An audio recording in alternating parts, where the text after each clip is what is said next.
السلام علیکم ورحمۃ اللہ وبرکاتہ۔ الحمدللہ نحمدہ ونستعینہ ونستغفرہ ونعوذ باللہ من شرور انفسنا ومن سیئات اعمالنا، من يهده الله فلا مضل له ومن يضلل فلا هادي له، وأشهد أن لا إله إلا الله وحده لا شريك له، وأشهد أن سيدنا ومولانا محمدا عبده ورسوله، أما بعد فأعوذ بالله من الشيطان الرجيم، بسم الله الرحمن الرحيم، لإيلاف قريش إيلافهم رحلة الشتاء والصيف فليعبدوا رب هذا البيت الذي أطعمهم من جوع وآمنهم من خوف۔ اللہ ہی کے نام سے شروع کرتے ہیں جو رحمان الرحیم ہے۔ محبت ہے قریش کے لیے، محبت ہے ان کے لیے سفر کی، سردیوں میں اور گرمیوں میں، پس عبادت کریں اس گھر کے رب کی جس نے بھوک میں ان کے لیے کھانے کا انتظام کیا اور خوف میں، ڈر میں ان کو امن والا بنا دیا۔ صدق اللہ العظیم وبلغنا رسولہ النبی الکریم۔ واجب صد احترام معزز سامعین، قرآن مجید فرقان حمید کی آخری صورتوں میں سے چھوٹی سی ایک صورت مبارکہ جس کا نام سورۃ قریش ہے، اس کی تلاوت کی ہے۔ گزشتہ جمعے بھی یہ سورۃ مبارکہ تلاوت ہوئی اور اس کا ترجمہ بھی، اس کے بارے میں کچھ بات ہوئی، باقی تفصیلات اس جمعے عرض کرنا ہے۔ اس سورت کو جو بیان کیا، اس میں اللہ تعالیٰ نے سفر کا تذکرہ کیا ہے۔ مکے والوں کا، رسول پاک صلی اللہ علیہ وسلم کے خاندان کا، قریش کا سفر کرنا اللہ رب العزت کی ذات نے اس صورت مبارکہ کے اندر بیان کیا ہے۔ آپ صلی اللہ علیہ وسلم کے بزرگوں میں سے ایک بزرگ ہیں، ان کا نام یا ان کا لقب قریش ہے، اور آپ کے سارے خاندان کو قریشی کہا جاتا ہے۔ آپ چونکہ سیرت کا مہینہ ربیع الاول کا مہینہ بھی چل رہا ہے، پاک پیغمبر صلی اللہ علیہ وسلم کی سیرت مبارکہ اور حالات مبارکہ کے بارے میں بھی تذکرہ ہے، تو آپ کا اسم گرامی محمد صلی اللہ علیہ وسلم ہے، والد گرامی کا نام حضرت عبداللہ ہے، دادا جان کا نام عبد المطلب ہے، اور ان کے والد گرامی ان کا نام جو ہے وہ ہاشم ہے، اور پھر جو ان کے والد گرامی ہیں ان کا نام عبد مناف ہے، اور پھر جو ان کے والد گرامی ہیں ان کا نام جو ہے وہ قصا ہے، اور ان کے جو والد گرامی ہیں ان کا نام جو ہے کلب ہے، اور پھر جو ان کے والد گرامی ہے ان کا نام مرہ ہے، پھر ان کے والد گرامی جو ہے ان کا نام کعب ہے، اور ان کے والد گرامی ان کا نام لوئی ہے، اور ان کے والد گرامی ان کا نام غالب ہے، اور پھر ان کے والد گرامی ان کا نام فہر ہے۔ کچھ حضرات کہتے ہیں ان کا نام قریش ہے اور فہر ان کا لقب ہے، لیکن زیادہ یہ کہ ان کا نام فہر ہے اور ان کا لقب جو ہے قریش ہے، اور اسی سے خاندان چلا۔ رسول اللہ صلی اللہ علیہ وسلم کا اس خاندان کو قریش کہا جاتا ہے، اور قرآن مجید کی یہ صورت مبارکہ اس کا نام جو ہے وہ صورت قریش ہے۔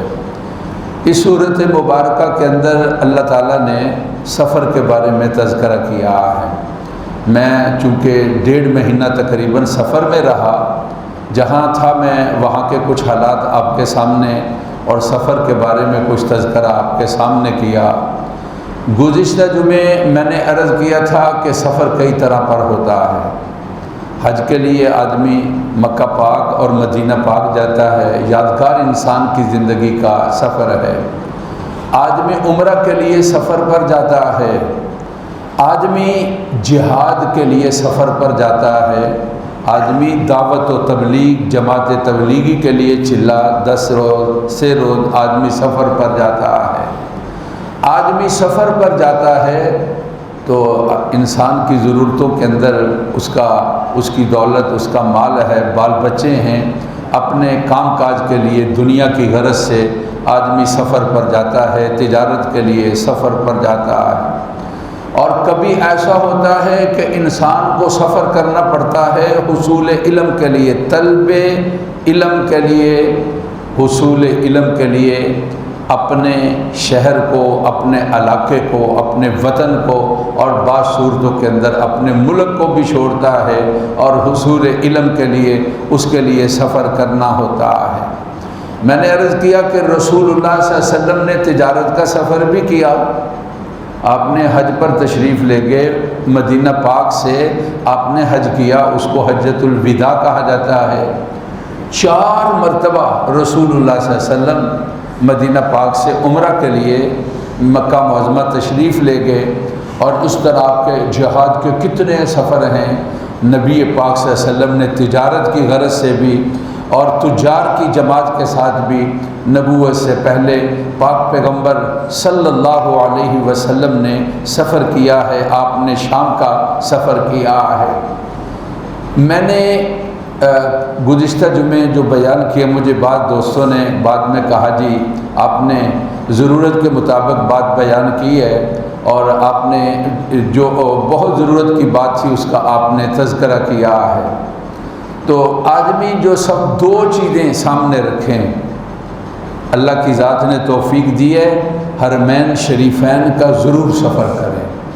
اور وعدہ ہے کہ جو آدمی مکہ پاک کا سفر کرے گا، مدینہ پاک کا سفر کرے گا، اور اس سفر میں جب خرچہ کرے گا اللہ اس سے ڈبل دیں گے، 10 گنا اللہ تعالیٰ دیں گے۔ اور اللہ اس سفر کے اندر خرچ کرنے والے کے لیے یہ نہیں سوچنا چاہیے کہ میرے پیسے ہیں اور میں نے اگر خرچ کیا تو پیسے ختم ہو جائیں گے، اور پیسے یار کسی اور جگہ بھی ختم ہو جائیں گے۔ یہاں ختم ہونے والے پیسے نہیں ختم ہوں گے، ان کا اجر باقی رہے گا، ان کا ثواب باقی رہے گا، اور اس کی وجہ سے درجہ اور رتبہ اور مقام ہوگا۔ اور ایسا بھی ہے کہ اللہ تعالیٰ اس مال خرچ کرنے کے بدلے کے اندر اس دنیا کے اندر بھی بدلہ جو ہے وہ عنایت فرمائیں گے، اور اللہ تعالیٰ کام کاج کے اندر اور مال کے اندر اللہ اضافہ فرمائیں گے اور برکت فرمائیں گے۔ ہاتھ پر ہاتھ رکھ کر نہیں بیٹھ جانا چاہیے، دنیا کے کام کاج اور تجارت کے لیے بھی نکلنا چاہیے۔ سفر وسیلہ ظفر، یہ کامیابی کا وسیلہ ہے۔ اپنا شہر نہیں نکلو، لاہور جاؤ، گجرات جاؤ، جہلم جاؤ، پنڈی جاؤ، پشاور جاؤ، کراچی جاؤ، اور اگر تمہیں تجارت کی غرض سے اپنے ملک سے باہر جانا پڑتا ہے اپنی مصنوعات کو بتانے کے لیے اور فروخت کرنے کے لیے اور وہاں سے کسی چیز کو لانے کے لیے، آپ جب اس چیز کے بارے میں آپ نے پورا سبق لے لیا اور آپ نے اس کو سمجھ لیا، ہاتھ پر ہاتھ رکھ کر نہیں بیٹھنا چاہیے، حرکت کرنی چاہیے۔ جو پنجابی کا جملہ کیا، حرکت میں برکت ہے، اور یہی بیٹھ کر کہتے رہو جی کم نہیں رہا جی، کم ککھ نہیں ہے، اور یار حرکت کرو اور پھر اس کو اللہ کے سپرد کرو۔ اللہ تعالیٰ رزق کے دروازے کھولیں گے، دروازے نہیں پھاٹک کھولیں گے، اور اس طرح اللہ تعالیٰ رزق دیں گے تمہارے وہم و گمان کے اندر بھی نہیں ہوگا۔ حج کے لیے سفر کرو اگر حج ادا نہیں کیا، اور عمرے کے لیے سفر کرو اللہ نے جب وسعت دی ہے، اور جب یہ سمجھتے ہو کہ ہمیں ضرورت ہے سفر کی، کام کاج کے لیے، تجارت کی غرض کے لیے آپ کو سفر کرنا چاہیے۔ نوجوان آدمی یہ سمجھتے ہیں کہ ابھی ہمیں کچھ سال ملک سے باہر وقت گزارنا چاہیے، میں نے بالکل حوصلہ شکنی نہیں کی کہ آپ ملک سے باہر نہ جائیں، ہاں میں نے کہا کسی طریقے کے ساتھ جائیں، ڈنگی لگا کر جانا حرام، یہ خودکشی، یہ گناہ، یہ بالکل غلط، اس کی ہم کبھی بھی اجازت نہیں دیں گے اور اس کی حوصلہ افزائی نہیں کریں گے۔ آپ کوئی ہنر سیکھیں، آپ کو ڈیمانڈ جانیں، آپ جس علاقے کے اندر جا رہے ہیں وہاں کی ضرورت کو محسوس کریں، اور آج کے دور کے اندر اس کے بارے میں معلوم کرنا کوئی مشکل نہیں ہے۔ پھر اس کے بعد آپ کسی طریقے سے اور قاعدے اور ضابطے سے، اصول کے ساتھ آپ صحیح طریقے کے ساتھ جائیں اور ویزا لگا کر جائیں اور وہاں پر صحیح طریقے کے ساتھ رہیں اور محنت کریں اور کوشش کریں، اور پھر اللہ کی ذات پر اعتماد کریں اور بھروسہ کریں۔ اللہ تعالیٰ حصول علم والے کے لیے بھی رستہ کھولیں گے، تجارت کی غرض سے سفر کرنے والا اللہ اس کے لیے بھی رستہ کھولیں گے۔ اللہ حج اور عمرے پر جانے والا سفر میں بھی اور سفر کے بعد اس کے کام کاج کے اندر بھی اللہ تعالیٰ برکت فرمائیں گے اور اللہ تعالیٰ اس کے اندر وسعت فرمائیں گے۔ میں یہ سورت قریش بڑی پیاری سورت مبارکہ ہے، اس کا نبی پاک صلی اللہ علیہ وسلم کی سیرت حوالہ سے بھی تذکرہ ہے اور سیرت مبارکہ کا بھی اس کے ساتھ تذکرہ ہے، لیکن میں شروع میں کچھ بیان کرنا چاہتا ہوں کہ پاک پیغمبر صلی اللہ علیہ وسلم نے سفر پر جانے والوں کے لیے کیا ہدایات دی ہیں کہ جب کوئی آدمی سفر پر جائے تو اس کو کس طرح جانا چاہیے۔ کہتے ہیں کہ جس آدمی کو ڈر اور فکر رہتا ہے کہ میں اگر چلا جاؤں گا تو میرا بعد میں میرے بچوں کا، میرے بزرگوں کا، میرے عزیز و اقربا کا اور میرے جو نیچے متحدہ ہیں ان کا پیچھے کیا ہوگا، ہر وقت اسی ڈر کے اندر رہتا ہے اور خوف کے اندر رہتا ہے۔ بزرگوں نے کہا کہ سفر پر جانے سے پہلے 4 رکعت نماز پڑھ لو اور اپنے اللہ تعالیٰ سے دعا کر لو، پورے سفر میں اس طرح ہوگا کہ گویا کہ تم گھر کے اندر ہو، گھر والے یہ سمجھیں گے کہ گھر کا سربراہ گھر کے اندر ہے، اللہ تعالیٰ ان کو گھر کے اندر اس طرح اس نماز کی برکت سے اور ان نوافل کی برکت سے اور اس طرح اللہ کے حضور سجدہ کرنے کی برکت سے اللہ گھر والوں کو بھی اس طرح اعتماد دے گا کہ وہ یہ سمجھیں گے کہ ہمارا سربراہ، ہمارا باپ، ہمارا بڑا وہ ہمارے سر پر ہے اور وہ گھر کے اندر موجود ہے۔ جس طرح گھر کے اندر موجود ہو اعتماد ہوتا ہے چھوٹوں کو، اس طرح جو 4 رکعت نفل پڑھ کے سفر پر جانے والا ہے اللہ رب العزت کی ذات دوران سفر بھی اس کو بھی اور اس کے گھر والوں کو بھی اس طرح سفر کے اندر اعتماد دیں گے۔ اس طرح بزرگان دین نے یہ ارشاد فرمایا ہے، کوئی کام بھی ہو 2 رکعت پڑھ کر تحیۃ الصلاۃ الحاجت جس کو کہا جاتا ہے، تو یہ صلاۃ الحاجت کی ایک شکل ہوگی، یہ آداب سفر میں سے ہے۔ جب کوئی آدمی سفر پر جائے تو اس کو یہ کرنا چاہیے۔ ایک آدمی نے نبی پاک صلی اللہ علیہ وسلم سے یہ درخواست کی کہ اللہ کے نبی کوئی نسخہ بتاؤ، میں جب سفر میں جاتا ہوں زیادہ راہ کم ہو جاتا ہے۔ اس وقت ATM یہ دوسرا وغیرہ آن لائن سسٹم نہیں ہوتا تھا، تو کوئی سفر پر چلا گیا، کہا میں اپنے لحاظ سے جو خرچہ زیادہ راہ اپنے ساتھ لیتا ہوں لیکن سفر میں ہوتا ہوں تو مجھے وہ خرچہ کم پڑ جاتا ہے اور مجھے زیادہ راہ کے اندر کمی آ جاتی ہے، پریشانی ہوتی ہے، اے اللہ کے نبی صلی اللہ علیہ وسلم مجھے کچھ بتا دیجئے۔ پاک پیغمبر صلی اللہ علیہ وسلم نے آخری جو 6 صورتیں ہیں، قل یا ایھا الکافرون، اذا جاء نصر اللہ، تبت یدا، قل هو اللہ احد، قل اعوذ برب الفلق، قل اعوذ برب الناس، یہ 6 صورتیں ہیں۔ بسم اللہ پڑھ کر قل یا ایھا الکافرون کو شروع کرو، بسم اللہ پڑھ کر اذا جاء نصر اللہ کو شروع کرو، لیکن درمیان میں تبت یدا رہنے دو، اور پھر بسم اللہ پڑھ کر قل هو اللہ شروع کرو، اور پھر بسم اللہ پڑھ کر قل اعوذ برب الفلق اس کی تلاوت کرو، اور پھر بسم اللہ پڑھ کر قل اعوذ برب الناس تلاوت کرو، اور جب تلاوت کر لو گے تو آخر میں پھر بسم اللہ پڑھو۔ یعنی ان 6 میں سے ایک سورت کو چھوڑ دینا ہے، 5 صورتیں ہیں، اور بسم اللہ کتنی دفعہ ہے؟ 6 مرتبہ، ایک شروع میں ہے ایک آخر میں ہے۔ جو آدمی یہ عمل کرے گا اللہ تعالیٰ اس کے سفر کے اندر اس کو زیادہ راہ کی تنگی نہیں آنے دیں گے، اور اللہ تعالیٰ اس کے لیے سفر میں زیادہ راہ کا انتظام کریں گے۔ آدمی جب سفر پر جائے تو اس کو چاہیے کہ اس طرح یہ عمل بھی کر لے، کوئی مشکل عمل نہیں ہے، دعا کرے اور اس طرح یہ عمل پڑھ کر اور یہ عمل کر کے اپنے سفر کا سلسلہ شروع کرے۔ میرے بھائی، سفر کے بارے میں جس طرح یہ کہا گیا کہ یہ ایک کامیابی کا ذریعہ اور وسیلہ ہے، لیکن سفر کے بارے میں یہ بھی کہا گیا السفر قطعۃ من العذاب، یہ تکلیف کا ایک حصہ ہے۔ سفر کھانا مرضی کے مطابق نہیں ہوتا، آرام مرضی کے مطابق نہیں ہوتا، اٹھنا بیٹھنا آدمی اپنی مرضی کے مطابق نہیں کر سکتا۔ سفر کے اندر کچھ معاملات اور حالات اس طرح کے ہوتے ہیں، اس لیے جب کام ہو جائے تو حکم یہ ہے کہ فوراً واپس آ جاؤ اور گھر کے اندر آ جاؤ جب تمہارا سفر جو ہے کام کاج مکمل ہو گیا ہے۔ تو میں عرض کیا کر رہا ہوں کہ سفر کے اندر مشقتیں اور تکلیفیں بھی ہیں۔ مشہور دعا ہے نبی پاک صلی اللہ علیہ وسلم کی، کیا؟ سبحان الذی سخر لنا ھذا وما کنا لہ مقرنین وانا الی ربنا لمنقلبون۔ ہم یہ سمجھتے ہیں یہ سفر کی دعا ہے، یہ سفر کی نہیں، یہ سواری کی دعا ہے۔ جب آدمی سواری پر بیٹھے تو اس کو یہ دعا پڑھنی چاہیے، گاڑی ہے، کار ہے، جہاز ہے، کہ اللہ ہماری کوئی طاقت نہیں تھی، کتنی گاڑیاں راستے میں خراب ہو جاتی ہیں، کتنے جہاز ہیں جو لیٹ ہو جاتے ہیں، آپ نے ہمیں طاقت دی، اور یہ سفر اس گاڑی سے اور یہ سفر اس جہاز سے اور یہ ریل گاڑی سے سفر ہو رہا ہے۔ ہم آپ کی پاکی کو اور آپ کی تسبیح کو بیان کرتے ہیں، سبحان الذی سخر لنا ھذا وما کنا لہ مقرنین، ہماری کوئی طاقت نہیں، آپ نے ہمارے لیے یہ وسیلہ بنایا، اور اس ذریعے کے ساتھ ہم ایک شہر سے دوسرے شہر اور اس ذریعے کے ساتھ ایک ملک سے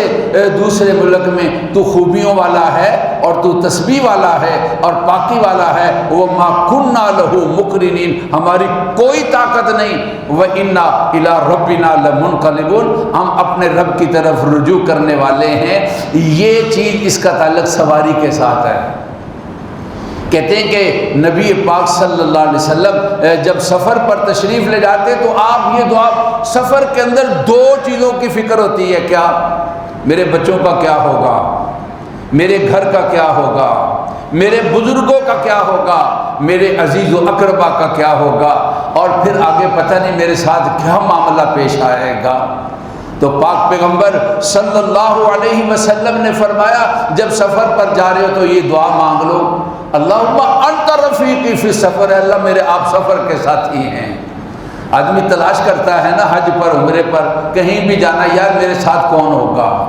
جس کے ساتھ اللہ ہے اس کو کسی کی کیا پرواہ ہے۔ تو اللہ کے نبی نے کہا تمہیں کسی ساتھی کی ضرورت ہے اور تم اپنا اچھا ساتھی چاہتے ہو، اور ساتھی کا ایسا بھی ہو جو مشکل میں تمہارے کام آ سکے اور آپس میں تعاون ہو، تو اپنے اللہ کو اپنے سفر کا ساتھی بنا لو اور کہہ دو اللہم انت رفیقی فی السفر، اے اللہ آپ میرے سفر کے ساتھی ہیں۔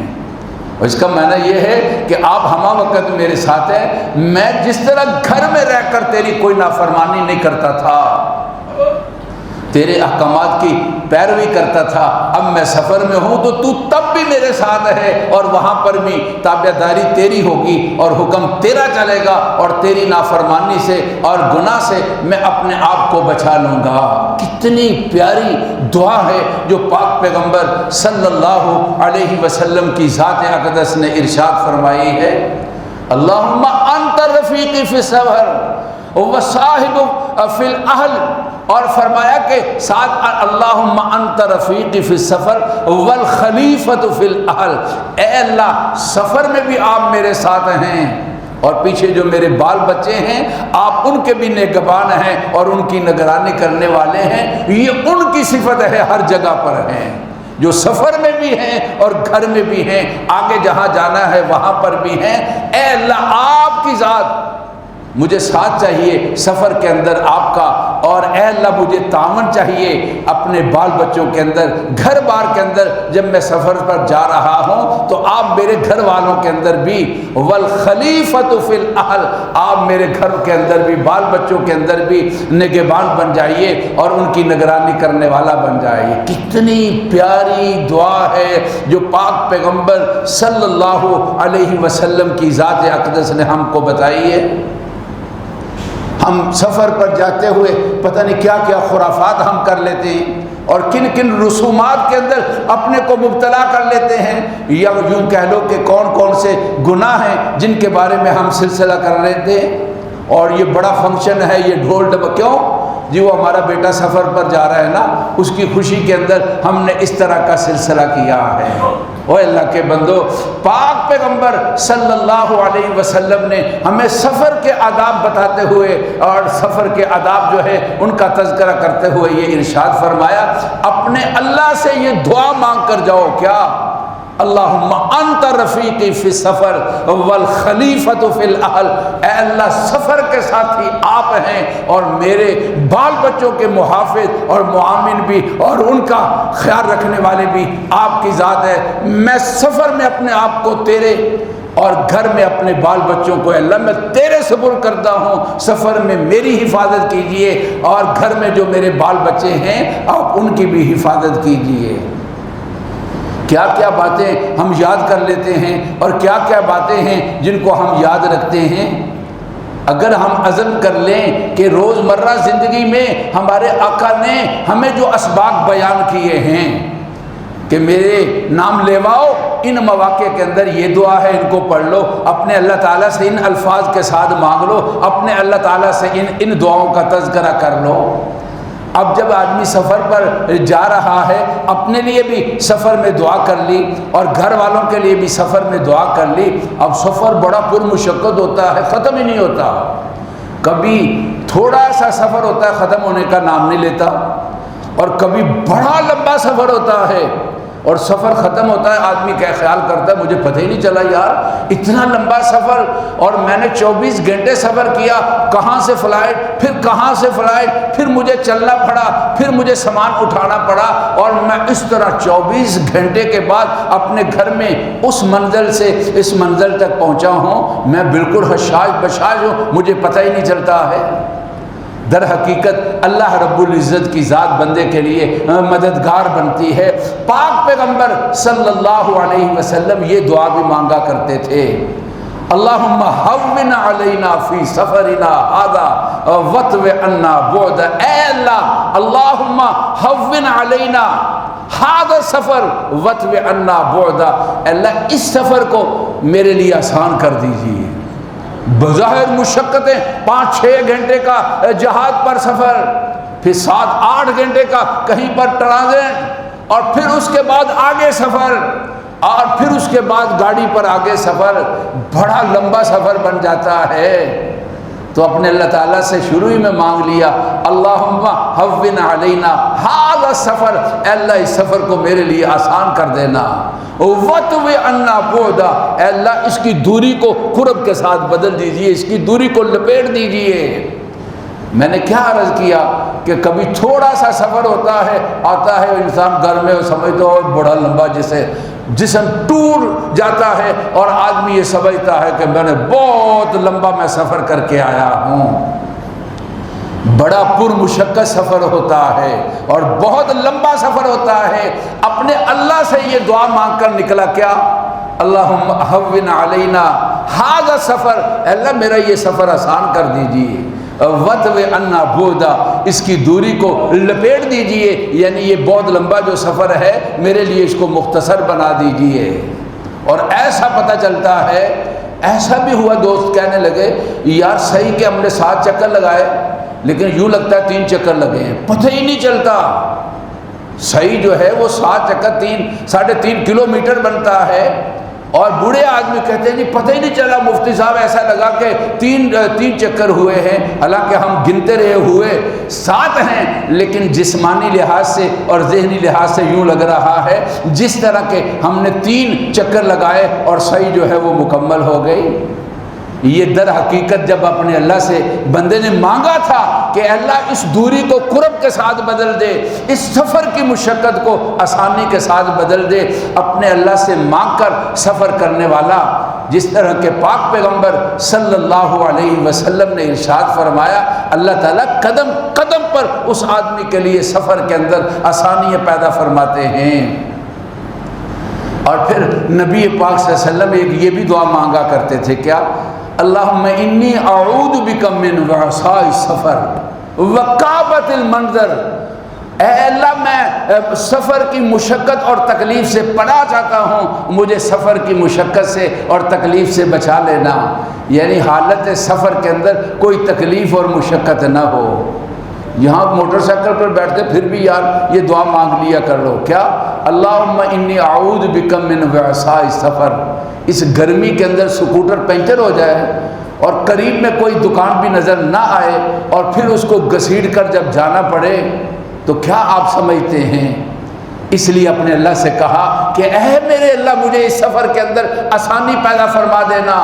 میں کوئی ایسا عمل جو ہے سفر کے اندر پیش نہ آئے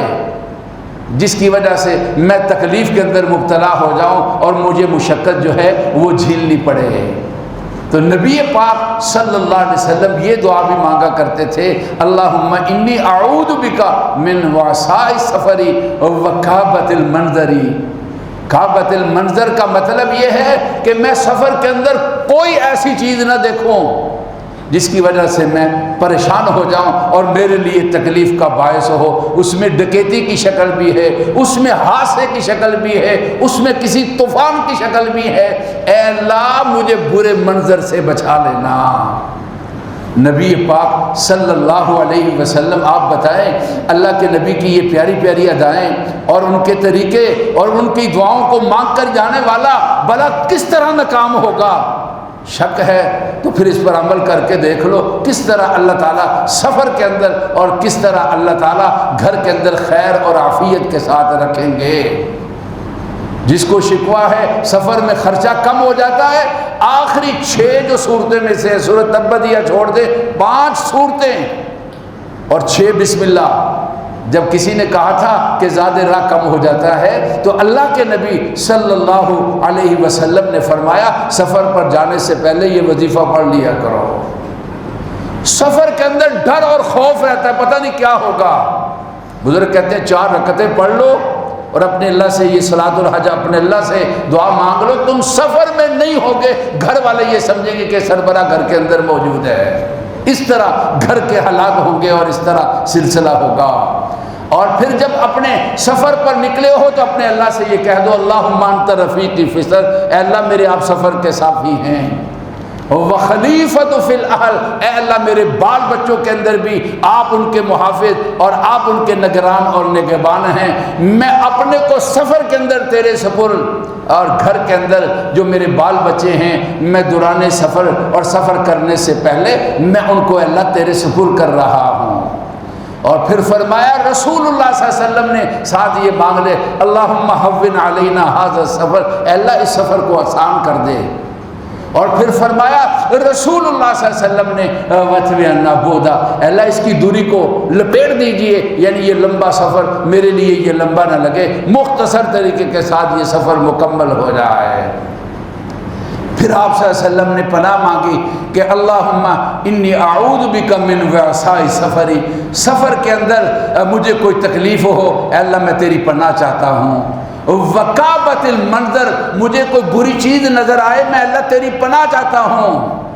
اور پھر میں جب لوٹتا ہوں تو مجھے ایسی کوئی چیز نظر نہ آئے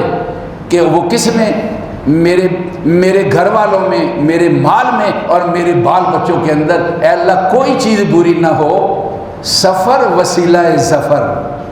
2 سفر تجارت کے لیے سفر کرو، ہاتھ پر ہاتھ رکھ کر مت بیٹھو، نکلو۔ تجار کی اللہ نے فضائل بیان کیے ہیں، اور آپ کام کاج کے لیے جانا چاہتے ہیں ملکوں میں جاؤ، ڈنگی نہیں لگانی، حرام ہے، اپنے آپ کو خودکشی کے لیے پیش کرنا یہ گناہ ہے، بچ بھی جاؤ گے تو گناہ والا سفر ہے۔ صحیح طریقے پر جاؤ اور خوب اپنے آپ کو سمجھ کر جاؤ جہاں جا رہے ہو تم نے کیا کرنا ہے اور تمہارا وہاں مستقبل کیا ہے۔ ہزاروں نہیں لاکھوں روپے ضائع کر دینا، کسی ایجنٹ کو دے دینا، کسی کو دے دینا، یہ حرام ہے۔ صحیح طریقے پر جاؤ اور صحیح طریقہ اپناؤ، پھر اللہ کے نبی کی بتائی ہوئی دعاؤں کے ساتھ سفر کو اختیار کرو، پھر اللہ تعالیٰ کے برکات اور انوار جو ہے سفر کے اندر بھی اور گھر کے اندر بھی دیکھو۔ اس کو پھر کہیں گے سفر وسیلہ ظفر، اسی کو پھر کہیں گے حرکت میں برکت ہے۔ ہاتھ میں ہاتھ رکھ کر شکوے کرتے رہنا کک نہیں جی، نکلو اللہ تعالیٰ سے مدد مانگو۔ گوجرانوالا نہیں ہے تو لاہور منڈی ہے، لاہور نہیں ہے تو پشاور منڈی ہے، پشاور نہیں ہے تو کراچی منڈی ہے۔ اللہ تعالیٰ سے آسانی مانگو، لیکن ضرورت پیش آ جائے تو اپنی زبان سے شکوے نکالنے کی بجائے پاکستان کے اندر بلکہ باہر بھی اگر تمہیں یہ سمجھ آتی ہے کہ میں اس چیز کو باہر لے جا سکتا ہوں تو اس کو باہر بھی لے جاؤ اور باہر سے لاؤ۔ تو سفر کے بارے میں تذکرہ چل رہا تھا، لإیلاف قریش۔ سورت کے بارے میں پھر کوئی تفصیل باقی رہ گئی، انشاءاللہ آئندہ جو میں اس کا تذکرہ ہوگا۔ اللہ تعالیٰ جو لوگ سفر کے اندر ہیں، بچے تعلیم کے لیے ہیں، عزیز و اقربا دوسرے ملکوں کے اندر ہیں، کوئی بیمار ہے، گھٹنے کی تکلیف ہے، ٹخنے کی تکلیف ہے، کوئی کاغذوں کا مسئلہ ہے، جاب کے بارے میں اور تعلیم کی فیس کے بارے میں، فیملی کے ساتھ چلے گئے، سر چھپانے کے لیے جگہ نہیں ہے رہائش کے مسئلے میں، اللہ ان کی سب پریشانیوں کو دور فرما دیجئے۔ اللہ تعالیٰ جو فوت شدگان ہیں سب کی مغفرت فرمائے، اور ربنا تقبل منا انک انت السمیع العلیم، سنتے ادا فرما۔